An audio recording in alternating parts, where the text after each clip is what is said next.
び怪獣2号細胞との FS。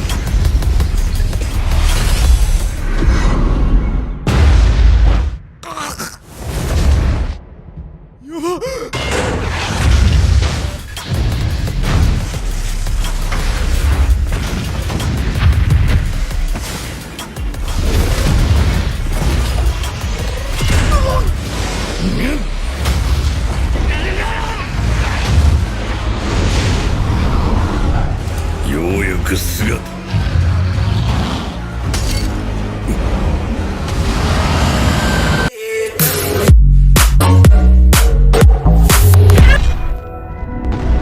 Hei, siapa nih dari kalian yang nungguin aku bahas kelanjutan series anime Kaiju Number 8 part yang ke-9?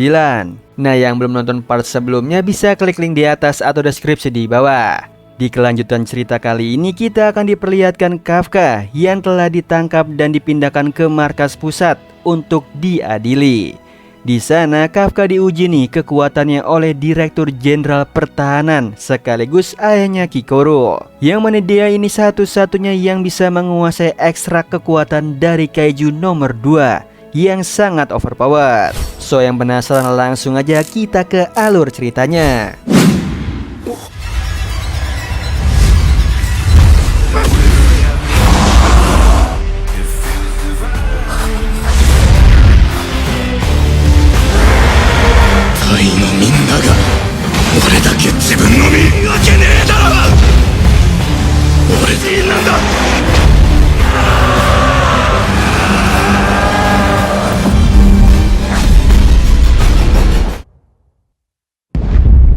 Singkat cerita, saat ini semua petinggi pasukan pertahanan tengah mengadakan rapat nih tentang nasib dari Kaiju Kafka di hadapan ayahnya Kikoro, yaitu Dirjen Shinomiya. Keputusan saat ini adalah Dirjen meminta Divisi 3 untuk menyerahkan Kafka kepadanya. Sementara itu Kafka tengah ditahan di markas dan diawasi dengan ketat. Dia hanya pasrah sebab Kafka tahu bahwa hidupnya sudah berada di ujung kematian. Tiba-tiba saja Mina bersama Hoshina dan anggota datang nih untuk mengantar Kafka menuju ke truk. Di situ Kafka merasa bersalah dengan apa yang telah terjadi hingga dirinya sudah hampir mencapai truk. Di lapangan semua anggota Divisi 3 tengah berbaris dengan sangat rapi. Mereka melihat Kafka dibawa oleh atasan mereka menuju ke truk untuk dibawa ke markas pusat. Melihat semua teman-temannya terutama Ichikawa membuat Kafka benar-benar merasa bersalah. Sebab selama ini Ichikawa selalu menemaninya dari nol dan menjadi orang nomor 1 yang peduli padanya. Setelah melewati mereka semua untuk sampai ke truk, Kafka hanya bisa mengutarakan permintaan maafnya di dalam hatinya. Namun sesuatu membuat Kafka sangat kaget nih. Di situ Ichikawa dengan berani berbicara dengan keras kepada Kafka. Senpai, shinjitemasu kara. Bahwa dia pasti akan kembali dan dia akan menunggunya. Tepat setelahnya pintu truk itu tertutup rapat. Hal itu membuat Kafka sadar dengan ucapan juniornya itu. Tapi kagetnya lagi adalah ucapan Mina yang sedikit menjahilinya soal Ichikawa. Selain itu mereka saat ini sedang tidak diawasi nih. Disitulah kesempatan untuk Mina berbicara secara personal kepada Kafka. Mina menjelaskan semua isi hatinya soal apa yang terjadi kemarin dan tentang Kafka yang tiba-tiba berubah menjadi kaiju. Jauh dari semua itu, Mina sebenarnya sangat mengenal sikap Kafka dan dia sangat yakin Kafka adalah Kafka yang dia kenal sedari kecil. Selain itu, Mina bersama semua Divisi 3 akan berusaha nih membantu Kafka lepas dari hukuman eksekusi. Mendengar semua itu, Kafka hanya kaget. Setelah itu Mina menyuruhnya untuk duduk supaya Mina bisa menjelaskan nih soal Kafka akan dibawa kemana. Di tengah pembicaraan itu, Kafka tiba-tiba berbicara soal mimpinya untuk dapat berada di sampingnya Mina. Dengan penuh percaya, Mina yakin nih bahwa Kafka pasti bisa mewujudkannya dan Mina akan menunggunya.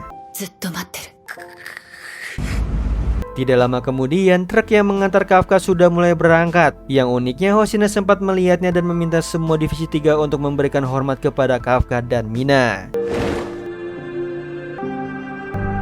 Hal ini dinotis nih oleh salah satu petinggi. Dia sempat bertanya tujuan hormat mereka. Pintarnya Hoshina menjawab bahwa hormat itu ditujukan untuk sang kapten, yaitu Mina. Padahal yang sebenarnya adalah kepada pengorbanannya Kafka nih demi seluruh divisi 3. Saat ini Kafka tengah dikurung di markas pusat dengan sangat ketat.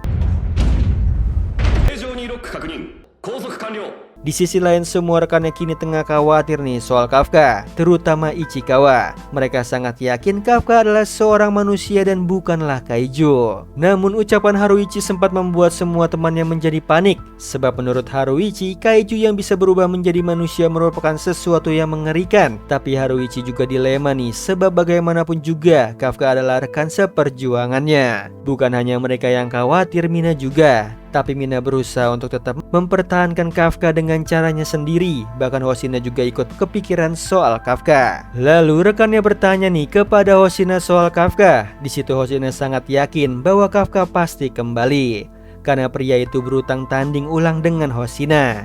Di sisi lain, Kikoru juga sedang berjuang untuk dapat mempertahankan Kafka. Dia memberanikan dirinya untuk berbicara kepada ayahnya yang merupakan pemimpin tertinggi di pasukan pertahanan ini. Singkat cerita, Kikoru benar-benar meminta kepada ayahnya untuk mempertimbangkan Kafka lagi. Namun Dirjen Shinomiya menyanggahnya dan memberikan sebuah ronsen pada Kikoru.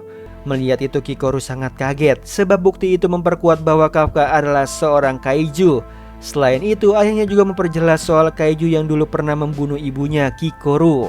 Karena kaget mendengar itu, Kikoru berencana pergi. Uniknya, sebelum dia pergi, Kikoru mengatakan pada ayahnya nih bahwa dia mau mempercayai Kafka. Di sisi lain, Kafka masih dikurung di sana sambil terus mengingat setiap rekan-rekannya. Hal ini membuatnya termotivasi untuk tidak menyerah pada takdir. Sementara itu, Mina meminta secara khusus kepada Haruichi, Aoi, Iharu, dan juga Ichikawa untuk berada di divisi lain karena markas divisi 3 sedang dibangun ulang. Awalnya mereka menolak nih sebab mereka berpikir semua itu hanyalah pengalihan isu soal Kafka, kecuali Ichikawa. Di situ Ichikawa menyetujui usul Mina karena dia sangat yakin Kafka pasti kembali, dan selama dia menunggu, Ichikawa akan terus berlatih nih untuk menjadi kuat demi melindungi Kafka. Setelah percakapan itu, Aoi tengah menelpon seniornya dari pasukan tentara untuk dapat menolong Kafka.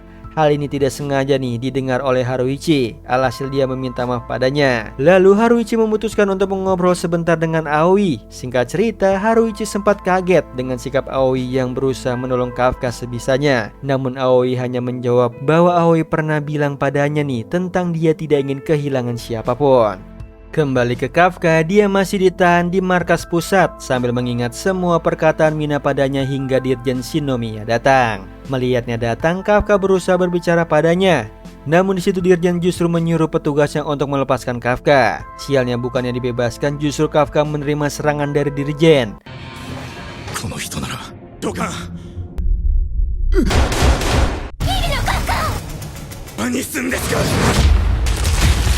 Alih-alih berbicara sambil bereksperimen, Dirjen ingin menguji kemampuannya Kafka. Alhasil Dirjen menggunakan peralatan kaiju bernomor 2 untuk menghajar Kafka.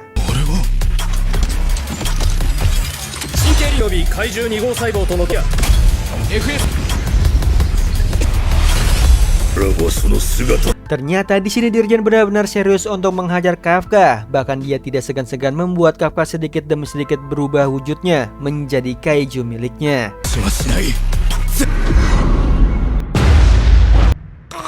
Sekalipun terus menghindari serangannya Dirjen, Kafka pasti berakhir selalu kena serangan fatal. Melihat pertarungan itu, petugas dan beberapa petinggi menjelaskan soal senjata kaiju nomor 2 yang digunakan oleh Dirjen Shinomiya nih pada Kikoru. Memang kaiju nomor 2 adalah kaiju yang sangat kuat, dan Dirjen adalah satu-satunya orang yang bisa menggunakannya dengan sangat baik.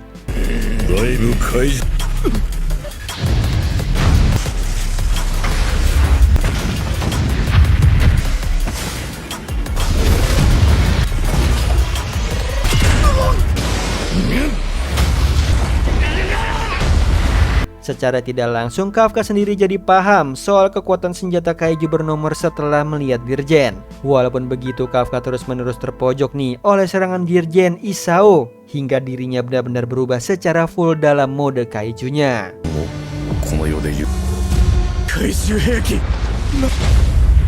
Yang sialnya mode kaijunya tidak dapat dikendalikan nih oleh Kafka, sebab diri Kafka tengah terkurung di dalam jiwanya kaiju.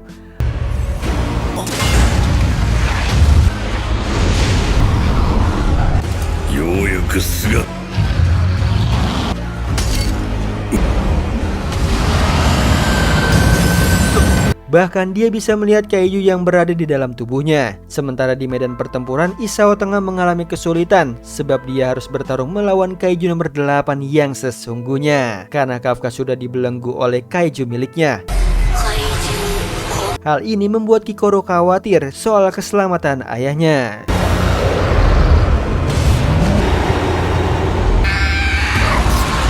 Nah, itu tadi alur cerita dari film Kaiju Number 8 part yang ke-9. Gimana teman anime semua? Makin seru kan cerita dari Kaiju Number 8 kali ini? So yang mau aku lanjutin lagi part selanjutnya bisa ramen like, share, dan subscribe tentunya.